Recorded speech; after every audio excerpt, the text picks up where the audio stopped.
Yung pinapakita ko pala sa inyo, ito na yung salad na ginawa ng aking biyanan last night at nilagay nga niya dyan sa ref para later sa aming pagsalubong sa New Year ba. Yan yung kakainin namin. Tapos gagawa na naman siya or magbe-bake siya ng cake. Kasi yung biyanan ko is mahilig talaga tong mag-bake ng mga cake.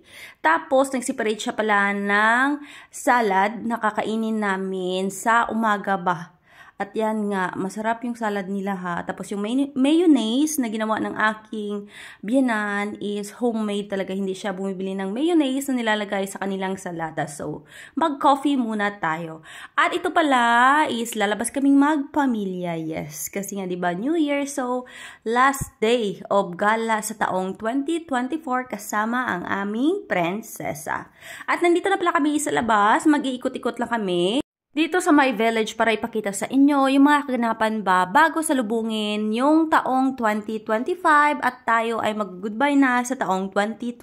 At kita nyo diba, napaka-linistit or napakatahimik. Pero may nakita ako mga kabataan na nangangaruling pa kasi hindi pa naman tapos yung December pa. At wala ka talaga masyadong makitang mga tao na naglalakad sa labas kasi nga sila ay busy sa paghahanda ng kanilang makakain para salubungin later yung New Year. Dumaan pala kami dito ng aking asawa sa may KFC kasi nauumay na kami sa pagkaing Romanian ba at gusto kong kumain naman ng KFC. Tapos dumaan din kami sa isang store para bilhan sana ng panulino or diaper yung aking anak kaso wala sila. So yung binili ko na lang is itong medyas ba kasi yung mga medyas ng Inda is maliit na talaga sa kanya. So ayan, bubili ako ng malaki-laki para naman matagal na magamit ng aking anak. Then nag-take out lang pala kami ng aming makakain at dito kami kakain sa palagi naming kinakainan na place kasi napakaganda talaga ng area na to pa. And today is ipapakita ko sa inyo kung ano ba yung nandito sa place na ito. Kasi mostly, di ba nakikita nyo lang kami na dito lang sa parking area na kumakain nitong KFC. At ito na pala yung in-order ng aking asawa. This is one bucket na merong, filet.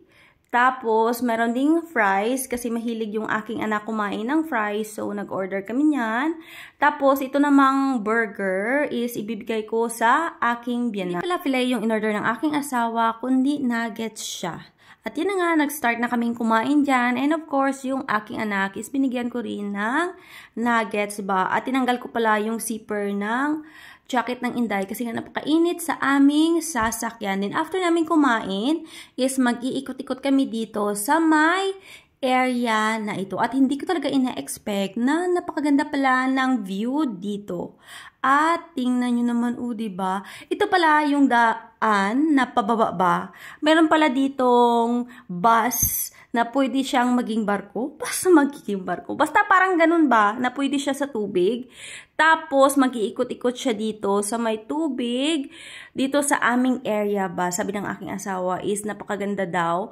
Kaso nga lang medyo pricey yung kanyang payment ba. Pero hindi pa namin na-try ng aking asawa. Tingnan nyo, ganyan yung daan papunta doon sa may tubig. Kaya pala ganyan yung New Year! Diana! Diana! Say it! Diana! Happy New Year! Ito pala yung ways papunta sa likod at hindi ko inaasahan na malapad pala siya at mayroon din siyang mga upuan which is pwede ka ditong magtambay-tambay and super ganda talaga ng view na makikita kasi may puno rin ng mga kahoy na nakapaligid tapos may river. Sinulit talaga naming tatlo yung pag-iikot kasi nga later is sasalubungin na namin yung taong 2025 at maraming salamat sa taong 2025. Happy New Year! Happy New Year. From the family of three. Say Happy New Year, Diana. It's very hot day. Hi! Very nice day. The nice Happy New Year. It's 31 December.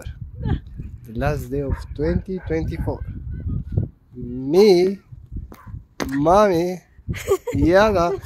Diba, ang dami-daming sinasabi ng aking asawa but we are so happy kasi nga sa taong 2024 binigyan kami ng napaka-cute na Yana. Nice dito.